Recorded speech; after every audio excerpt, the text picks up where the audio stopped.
Continuing our series on Greenlife Matters, the initiative run by the Nursery and Garden Industry Association of New Zealand, this week we're looking at revegetation projects to repair and restore damaged ecosystems.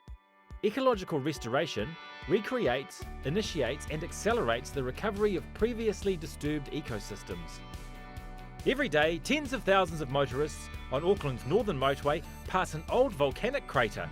This is Tuff Crater, a tidal estuary, once a weed-infested wasteland, but now a sanctuary for fauna, bird life, and a place where people can relax and enjoy nature.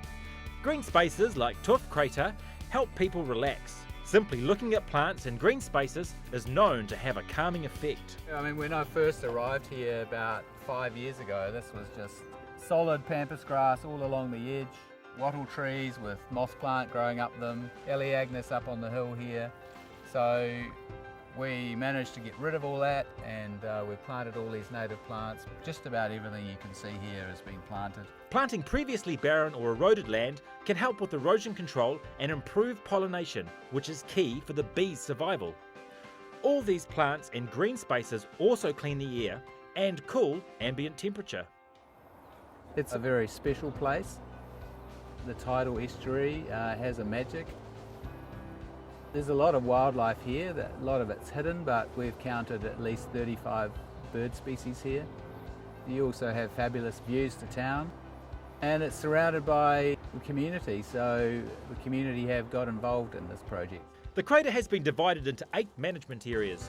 They started work in the one zone, but now all 8 are being worked on, mostly by volunteers and mostly weeding. What we've got here is a whole lot of volunteers from Friends of Folk have come to help us today. They're attacking what I call a mega weed, which is Elaeagnus.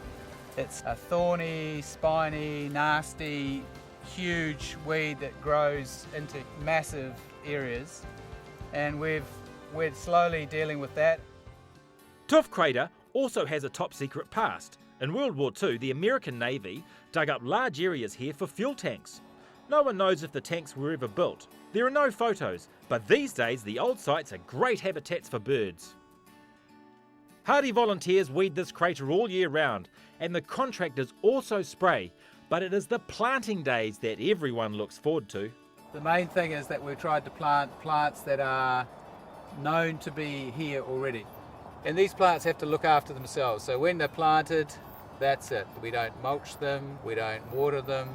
It's just impossible to do that. So that is a big factor in plant choice as well.